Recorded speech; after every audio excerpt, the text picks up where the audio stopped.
오늘 이제 10계명 가운데 속에서 제7계명 간음하지 말라. 그런데 이 간음하지 말라 이렇게 말을 하니까 단편적인 것만 생각하는데 우리 하나님은 우리에게 이렇게 말씀하실 때 상당히 깊은 의미가 내포되어져 있어요. 이런 부분을 간략하게 살펴보도록 하겠습니다. 자, 우리는 소교리 문답이라는 게 있어요. 그래서 질문하고 답하고 그 제1문은 하나님의 제일 되는 목적, 우리는 영화롭게 하고 잘 섬기도록 한다 이렇게 시작하는 건데요. 그 가운데 70문에 보면은 이 제7계명이 무엇인가요? 7계명 간음하지 말라 하는 것이 오늘 본문 읽은 내용이요. 그리고 71번 문제가 해서 제7계명이 명하는 것이 무엇인가? 7계명이 명하는 것은 생각과 말과 행동으로 우리와 이웃을 정도를 보존하는 것이다. 또 그 밑에 제70문, 여러분 121페이지에요. 제7계명이 금하는 것이 무엇인가? 제7계명이 금하는 것은 모든 부정한 생각과 말과 행동이다. 이렇게 이야기를 하고 있습니다. 그러니까 우리가 쉽게 이야기하면 그냥 본능적으로 보여진 것만 이야기하는 게 아니라 간음이라는 것은 육적인 것과 영적으로 확실하게 나눠져 있다는 거예요. 이런 부분을 가지고 우리가 살펴보겠습니다. 자, 간음이란 무엇인가 하는 것을 통해서 살펴보면은 한 남자가 다른 사람의 아내와 합의하여 성관계를 가진 것을 의미하고 제7명 이를 의미 금하고 있는데 모세 이전에 이를 금하고 있고 신약 이후에는 간음이란 기혼자가 자기 배우자의 다른 사람과 성관계를 가진 것과 미혼자가 다른 사람과 성관계를 가진 말아. 그러나 성경에서는 간음, 음행, 강간, 수간, 동성애, 매음행위, 혼전관계 등 성적 남용, 오용, 악용의 모든 감으로 보았다. 이거는 이제 육적인 의미를 말하고 이제 그 다음에 보세요. 에레미야서 3장 8절에 보면은 내게 배역한 이스라엘이 간음을 행하였으므로 내가 그를 내쫓고 그에게서 이혼서까지 주었으며 그의 반역한 자매 유다가 두려워하지 아니하고 자기도 가서 행음함을 내게 보았노라 하고 이제 하나님을 믿는 그러한 사람들이 이 섬겨야 할 대상들은 다른 신을 섬길 때에 영적인 간음이라는 거예요.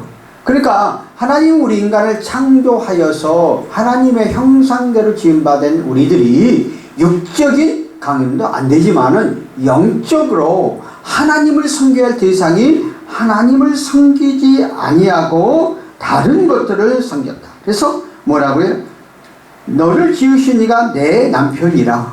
하나님이 창조하신 분이. 그래서 우리들이 예수 그리스도를 믿으면 하나님의 자녀가 되고 하나님의 자녀가 된 우리는 천국 백성이 됐다는 거예요. 그러니까 우리는 영적으로 예수를 믿는 순간 하나님의 자녀가 됐다는 거예요. 그러니까 남편이 되고 아내가 되고 그러니까 강제가 이렇게 되어졌는데 이러한 강제 속에서 밑에 보세요. 이 성도들은 이 세상이 미혹되어 신앙의 순결 지키지 못할 때 지체하지 않고 영적 간음대로 정죄한다. 그러니까 간음죄라는 게 육적인 게 아니라 영적으로 하나님을 믿고 의지해야 될 하나님의 거룩한 백성들이 하나님을 떠나서 우상신이라든가 다른 신을 섬기고 나가게 되면 그것이 영적으로 간음죄에 되어진다 하고 이렇게 표현을 하고 있습니다. 그러므로 여러분들이 가장 중요한 것은 언제나 성경은 영과 육의 두 가지의 관례를 가지고 이야기를 한다는 것이죠. 그러니까 우리가 인간을 살아가는 데 있어서 본능적으로 영적으로 모든 것들이 안성되어 살아가는 거예요. 그래서 먹고 마시고 입고 이런 것들이 충족되어져야 육이 유지되어져요. 그런데 인간이 이 육만 갖고 유지되어지나요? 안 되잖아요. 영혼의 만족, 영적인 만족을 느껴줘야 되는 거예요. 그래서 언제나 성경은 육과 영이 하나가 되어져서 온전해 갈 때에 바른 삶이 영에 간다는 것이죠. 그러니까 우리 가정 안에서 우리 현실 안에서 보세요. 육적인 것을 추구해 가다가 부도 있고 명예도 있고 권세 있는 사람이 자살하는 경우, 막판과 자살하는 경우가 있잖아요. 이것은 뭐예요? 영혼에 올바로 만족하지 못하니까. 그러니까 결국 영적인 간음죄에 범하게 되는 경우가 우리 주변 가운데 많이 있다고 그럽니다. 자, 오늘 현대를 갔다 왔을 때, 3X 시대라고 그러는데, 과학, 스포츠, 성. 그러니까, 현대인은 바로 이렇게 세 가지가 우상과 같은 존재죠. 그러니까 이 세 가지를 오늘 우리 삶 가운데 속에서 정말 바로 사용되어져야 산다는 사실을 우리는 알아야 합니다. 그런데 정말 우리의 삶 가운데 특별히 성 문제에 대해서 오늘날 점점 개방되어졌고 정말 우리가 말하기조차 부끄러운 그러한 시대가 되어졌죠. 그러니까 세계의 흐름도 많이 바뀌어졌어요. 오늘날 우리나라가 세계 선교사를 파송하는 두 번째 큰 나라가 되었는데, 이게 오늘날 세계에 많은 기독교의 복음으로 들어왔고 나라들이 발전된 나라가 미국, 영국, 캐나다 또는 호주 같은 나라들인데, 그 나라는 이미 뭐를 개방을 했어요? 동성애를 허락하는, 물론 미국 같은 데는 100%는 안 하고 주마다 다르지만은 거의 법적으로, 우리나라도 지금 법을 제정하여서 지금 그렇게 하려고 하잖아요. 그러다 보니까 오늘날 뭐 기독교 교회나 또 이러한 것에 대해서 반대하는 사람들이 강력하게 나가고 있지만은 우리도 멀지 않아 이런 부분들까지도 개방되어지는, 그러니까 하나님의 말씀과는 완전히 정반되어지는 영적인 간음 시대, 제약의 시대도 들어가게 하는 이런 시대 속에서 오늘 우리들은 성경 말씀을 통해서 이 간음하지 말라는 이러한 10계명 가운데 속에서 7번째 계명을 통해서 오늘 살아가는 우리들이 어떻게 올바른 삶의 가치관을 갖고 생활해 가는가 하는 것들을 굉장히 중요하다 하는 것입니다. 자, 두 번째 한번 보실까요? 123개. 남편과 아내가 본래 한 근원에서 나온 하나님의 신비한 결합이죠. 그래서 먼저 우리가 가장 알아야 되는 것은 가정에 대한 소중성, 가정에 대한 기중성, 123페이지에서요, 소중성에 대해서 먼저 알아야 된다는 것이죠. 그래서 하나님께서 아내를 만드실 때에 남자와 다른 흙으로 만들지 아니하시고, 아담의, 그러니까 남편인 그 아담의 갈빗대를 취해서 하를 창조하신 거죠. 그러니까 한 몸이 된 것이잖아요. 그래서 남녀가 한 몸, 물론 남녀가 각각 다른 환경 속에서 생활을 해갈 때 생활과 삶이 다르고 환경이 다르지만은, 그러나 일단 결혼을 하면은 한 몸이라는 거예요. 그래서 서로 이해하고 서로 아끼고 서로 사랑하라는, 그래서 먼저 가장 중요한 것은 간음 문제에서 벗어나려고 하면은 가정이 하나가 돼야 돼. 가정이 한 몸이 이루어져야 된다는 거예요. 그러니까 성경의 가치관을 올바로 알고 올바로 사용하고 올바로 느끼고 나가라는 것이죠. 그래서 우리 창세기 2장 21절에 보니까 여호와 하나님이 아담을 깊이 잠들게 하시니 잠들매 그가 갈빗대를 하나를 취하여 살로 대신 채우시고, 그래서 하나님께서 다른 흙으로 만들지 아니하시고 아담의 몸의 일부를 만드셨다는 것이고, 아담을 잠들게 하시고 갈빗대를 취하심으로 고통이 없게 하기 위함이고 하나님의 뜻대로 만들기 위함이라는 것이죠. 또 많은 뼈 중에 갈빗대를 취하심은 신체 유기를 지장이 없는 부부를 취하여서 만드셨다고 그렇게 말하고 있습니다. 그래서 창세기 2장 22절에 보면 여호와가 하나님을 취하신 그 갈빗대로 여자를 만드시고 그를 아담에게도 이끌어 오시니, 그래서 결국은 그 남자와 여자는 한 몸, 한 지체 안에 있다는 거예요. 그래서 그 한 지체가 가정을 이루어 가면은 그 가정에 천국을 이루고 하나님이 쫙 지어준 그러한 가정이기 때문에 먼저 가정관이 가장 올바로 정립되어지는 것이 우리의 삶 가운데 속에서 가장 필요하다는 것입니다. 이렇게 되어지면 가정관이 올바로 쓰고 가정관이 바르게 되어지고 가정 안에서 부부 간에 서로 이해하고 서로 아끼고 서로 사랑하는 그러한 지체가 되어지면은 우리가 7계명은 육적인 것은 피해갈 수가 있는 것입니다. 이런 것이 먼저 안 되니까, 가정관이 먼저 성립되어지지 않으니까 우리는 육적인 7계명을 범하고 그 다음에 영적인 부분도 나중에 다루도록 하기. 그래서 가장 중요한 것은 하나님이 짝 지어준 남녀가 높고 낮음이 없이 서로 협력하고 서로 아끼고 서로 사랑하고 서로 배려하고 서로 이해하고 간용하고 감싸고 나가면서 아름다운 가정을 이끌어 가게 되어지면은 바로 이러한 7계명 안에서 육적인 것에서는 범하지 않는 그런 결과를 초래하고 되어 있죠. 근데 요즘에 점점 우리나라가 좋은 것도 많지만은 정말 나쁜 것도 많아요. 뭐 이혼율, 자살률, 출생률 뭐 이런 것들. 그러니까 점점 이러한 것들을 파괴돼 가면서 사회의 질서는 점점점 무너져가고 있는 이 안타까운 이 시대를 보면서 우리가 다시 한번 가정가를 회복하는 그런 삶, 가정의 중요성을 느껴가는 그런 삶들이 되어지면은 우리들이 점점 그 7계명을 이길 수가 있는 가장 밑바탕이다 하는 것들을 이제 말해주고 있고, 이제 여러분 130페이지 가면 성경이 금하는 간음은 어떤 것인가 하고 먼저 육적인 것을 한번 살펴봅시다. 성경이 간음으로 보고 금지한 행위는 다음과 같은데, 성을 사고 파는 매춘 행위를 금지하라고 성경은 우리에게 그렇게 말하고 있습니다. 그래서 레위기서 19장 29절에 보면은 성경에는 창녀가 되지 말고 창녀와 결혼하지 말라고 명하고 있는 그러한 모습들을 볼 수 있고요.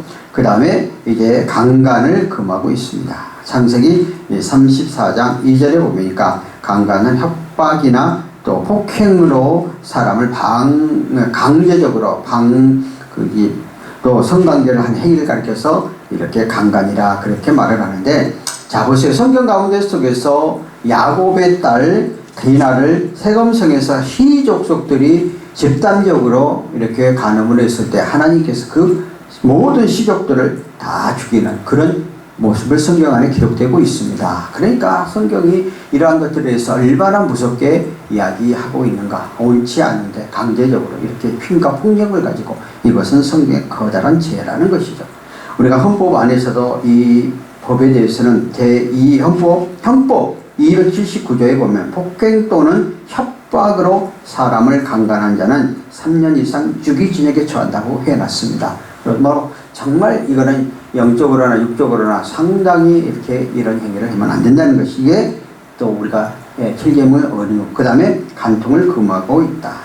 자, 우리 신명기 22장 22절에 보면 어떤 남자가 유부녀와 동침한 것이 드러나거든 그 동침한 남자와 그 여자를 둘 다 죽여 이스라엘 중에 악을 제하라 이렇게 말했거든요. 누구든지 결혼한 남자와 여자의 관계 속에서 아름다운 관계를 이루어야 하는데, 그렇지 않고 가정이 있는 그러한 가정 안에서 서로 이탈해버리면은 구약지는 무서웠어요. 돌로 쳐 죽이려면 가정을 파괴시키는 것이니까. 근데 우리나라에도 이 간통죄가 있었는데 요즘에 뭐요? 간통죄가 폐지됐어요. 그러니까 점점 사회가 이렇게 성경 말씀과는 다른 이런 흐름 속에서 가고 있는 것들을 보면서 참 안타깝다. 그러나 예수 그리스도를 믿고 나가는 우리들은 하나님의 말씀을 입각해서 살아가야 되니까 우리의 삶들이 바로 올바른 바른 삶으로 살아가는 그런 삶이 되지 않겠는가 하는 것이고, 그 다음에 동성애를 금하고 있다. 동성혼이라는 것은 남자는 남자끼리, 여자는 여자끼리 이성 간에 이러한 한 것이 아니라 동성 간의 일들을 이루어지는 것들을 가리켜서 우리는 동성애라고 그렇게 이야기를 합니다. 성경은 우리에게 뭐라고 이야기했습니까? 너는 레위기서 18장 22절에 보면은 너는 여자와 동침함과 같이 남자와 동침하지 말라. 이는 가증한 일이라 했고요. 레위기 20장 13절 132요. 누구든지 여인과 동침하든 남자와 동침하면 둘 다 가증한 일을 행한 일인즉 반드시 죽일 자니 자기의 피가 자기에게 돌아가리라 하고, 성경은 동성애에 대해서 아주 무섭게 이야기하고 있습니다. 그런데도 불구하고 요즘 이렇게 동성애가 이제 보편화돼 가면서 점점점 확대해 가면서 우리나라에도 이러한 부분들, 또 요즘 계속해서 법을 바꿔서 이런 부분에 대해 말하지 못하도록, 교회 안에서도 말하지 못하도록, 또 목회자가 교회에 주례를 쓰는 데에 동성애의 연자들이 와서 주례를 서달라고 그러면은 그것을 안 하게 되어지면은 고발하면 벌금을 묻는, 미국에서 그런 경우가 나왔어요. 그런 경우를 이렇게 해놨고 그랬어요. 그래서 저희들은 저희 헌법 가운데 속에서 아예 목을 박아놨습니다. 우리 교회 교단 안에도 헌법이 있고 규칙이 있거든요. 그래서 헌법 안에서 동성애자들이 결혼을 목회자가 할 수 없다. 또 동성애자가 교회에 와서 이렇게 하는 것에 대해서는 이제 우리가 출교와 조치를 할 수 있다. 뭐 이렇게까지 강력하게 해놨어요. 그래서 이런 부분을 이렇게 법적으로 목사님들이 어려움 안 당하도록, 물론 동성애자들을 교회에서 전도하여서 그 영혼이 가정관을 새롭게 회복시켜 주어서 올바로 갈 수 있도록 인도하는 게 또 우리의 사명이에요. 그들을 정죄하거나 판단하거나 내버려오면 안 돼요. 그에게 더 접근해서 그 영혼이 잘못된 가치관과 잘못된 생각을 갖고 있는 것을 올바른 가치관으로 가질 수 있도록 우리 교회는 더 많은 것을 투자하여서 그들을 내버리는 게 아니라 더 안고 싸매줘서 그런 가치관과 그런 세계관과 그런 삶들 속에서 변화되도록 그렇게 바꿔줘야 된다는 것이죠. 우리 성경 가운데 속에서 창세기 19장 5절에 보면 소돔과 고모라 성이 멸망하는 게 뭐였어요? 동성애 때문에 하나님께서 징계해가지고 소돔과 고모라 성이 멸망하니 빨리 그 하나님의 사람 피해가라고까지 말했죠. 그러니까 이렇게 성경은 굉장히 우리에게 가증한 행위를 정죄하고 있습니다. 그 다음에 보면은 짐승과 성강의 행위를 금하고 있다. 출애굽기 22장 19절 짐승과 행음하는 자는 반드시 죽일 자니 신명기 27장 21절 짐승과 교합하는 모든 자는 저주를 받을 것이라 할 것이요 백성들을 아멘할지어다.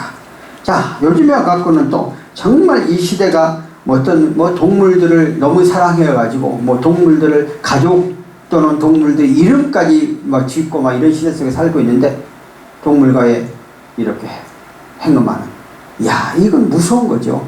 이런 것이 또 있었다는 거죠. 그 다음에 이제 우리가 영적 간음에 대해서 율법은 어떻게 금하고 있냐. 마태복음 55장 27, 28절 133페이지 보세요. 율법이 구체적이고 불법 행위에 있을 때에는 간음죄 적용하였으나 예수님께서 음욕을 품는 자마다 간음한 자라 하시고, 그래서 마태복음 5장 27절과 28절에 보면 또 간음하지 말라 하였다는 것은 너희가 들었으나 나는 너희에게 이르노니 음욕을 품고 여자를 보는 자마다 마음에 이미 간음하였느니라 하고 말하고 있습니다. 자, 구약시대 때 율법은 행위, 나타낸 것으로 판결을 했거든요. 신약시대 때는 예수님이 이 땅에 오셔서 우리는 은혜시대라고 말을 하는데 우리가 행위가 아니라 영을 갖고 있는 우리들이 마음의 생각과 마음의 어떤 것들을 내가 갖고 있는 이런 것까지도 죄로 여겼다는 거예요. 그러니까 훨씬 더 신약시대 때는 강화되어진 것이죠. 그래서 예수를 믿고 나가는 우리들은 우리 심령은 이미 아담의 온전을 갖고 있기 때문에 나를 포함해서 모든 다 온전을 갖고 있어. 탐욕과 탐심과 음란과 다 갖고 있는데 예수 안에 들어와서 성령이 내 심령에 전이 되어서 이런 마음과 이런 생각 속에서 물론 아름다운 것은 아름답다고 표현하는 것은 아무 문제가 없어요. 아름다운 건 아름답다고 표현하는데 누가 뭐라고 하겠어요. 그러나 나쁜 생각, 나쁜 마음, 나쁜 것들을 갖고 있는 것들이 잘못된 것이라는 거예요. 그러니까 그런 것까지도 영적인 간음으로 성경은 우리에게 표현을 하고 있습니다. 자, 그러면 여러분 135페이지 가정. 성의 순결을 파괴하고 그 결과를 어떻게 되어지는가. 하나님께서 우주와 사람을 창조하시고 사람에게 복 주시며 이르시되 생육하고 번성하여 땅에 충만하라, 땅을 정복하라, 모든 것을 다스리다 하시면서 가정과 교회에 참된 행복을 주셨다는 것입니다. 그런데 간음은 결국 가정 질서를 파괴하고 또 엄청난 파괴 효과가 온다는 것이죠. 그래서 간음죄는 자신의 영혼과 육신을 죽이는 결과를 가져온다는 것이죠. 고린도전서 6장 18절에 보십시다. 음행을 피하라. 사람이 범하는 죄마다 몸밖에 있거니와 음행하는 자는 자기 몸에 죄를 범하니라고 말을 하고 있습니다. 결국 이러한 것들은 영육간에 아울러서 자기의 영혼을 파괴시키고 결국 인생의 삶의 가치관을 올바로 갖지 못하고 가치관이 삐뚤어져 가는 그런 인생들을 살아간다는 것이죠. 그러니까 요즘에 우리 시대 안에서 그런 것들이 많이 보잖아요. 결혼을 했는데 그 가정안을 올바로 지켜야 되는데 가정 따로 또 삶 따로 이렇게 되니까 영과 육이 결국 퇴폐되어지고 그 가정이 결국 파괴되어지고 마른 아름다운 열매를 맺지 못하죠. 계속해서 잠언서 6장 32절에 보면 여인과 간음한 자는 무지한 자라. 이것을 행하는 자는 자기의 영혼을 망하게 한다는 것입니다. 이미 생각과 사고가 다른 데 빠져버렸기 때문에 계속해서 간음죄는 가정을 파괴하는 결과를 가져오게 되고, 가늠죄는 결국 사회를 혼탁하게 하고 결국 국가도 점점 망하게 하죠.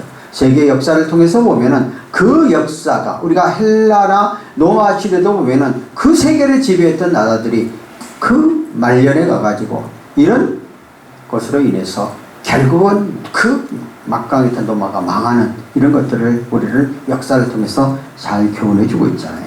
우리나라에도 점점 이러한 부분들이 많이 도입되어 있어서 2017년도에 그 성문화 사업 매출이 6조 6,259억이 있는데, 그때 커피 산업 매출은 6조 원이었다고 그래요. 그러니까 점점 우리나라도 이렇게 정말 가정 안에서 이런 부분들이 점점 무너지고 있는 시대. 그래서 또 강간죄를 2010년도에 고소한 것이 여자는 5,117명, 남자는 31. 요즘 계속 매스컴 속에서 계속 드러나고 있는 이런 것들을 보세요. 왜냐하면 어릴 때부터 이렇게 올바른 가치관이 심어지지 않으면은 죄로 여기지 않기 때문에 이렇게 확장되어 가다 보면 결국 교회, 결국 사회까지도 다 파괴되는 무서운 그런 암적 존재를 갖고 있다는 거예요. 그래서 우리는 정말 7계명을 통해서 이러한 것을 바로 알고 바른 삶을 저와 여러분이 역음해 가는 것이 굉장히 중요해서 이 말씀을 우리가 7계명으로 생각해보고, 이제 마지막 5번째 보시면은 간음을 이기는 방법과 회개하는 자에게 용서하는 모습.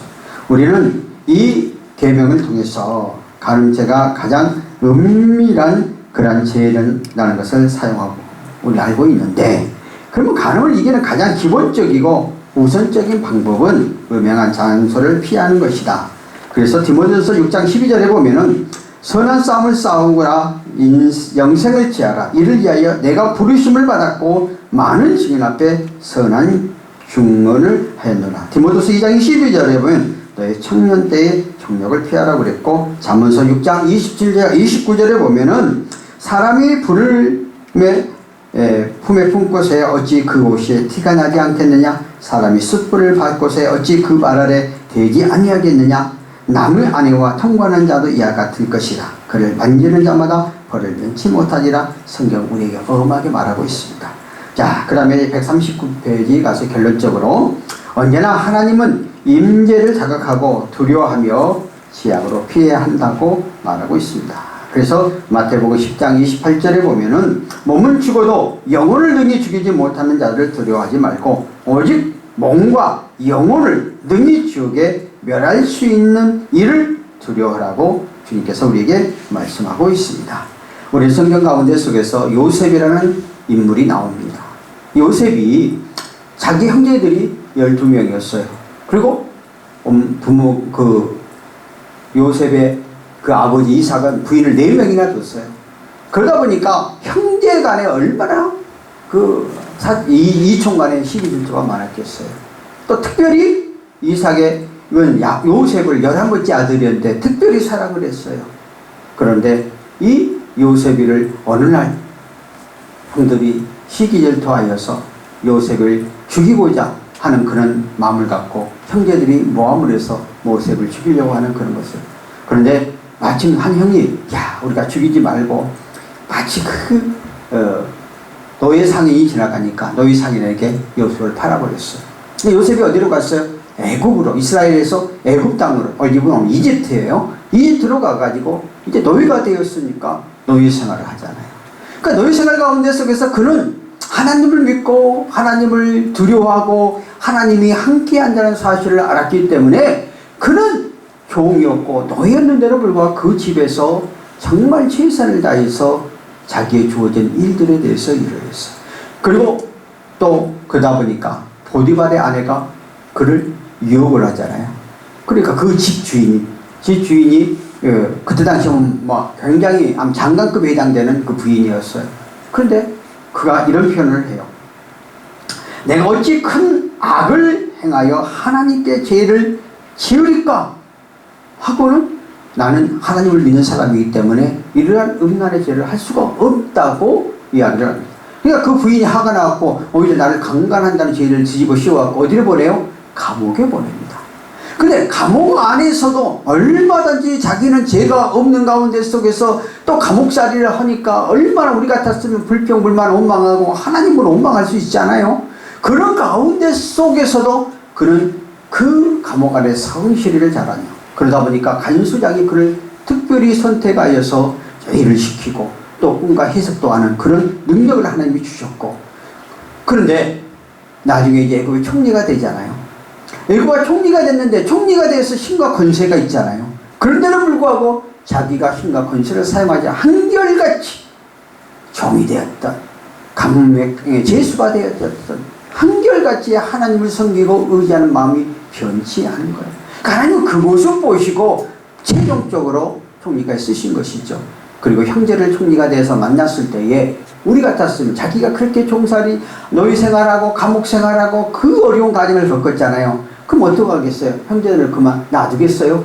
얼마든지 해야 할 수도 있죠. 그런데 정말 그렇지 않은 모든 걸 다 용서하고 껴안고 안고 가는 그 모습들을 우리가 보지 않아요? 한결같았잖아요. 어떤 환경과 어떤 역경과 어떤 상황 속에서 한결같이 하나님을 섬기고 의지하는 그 믿음을 갖고 나갔다는 거예요.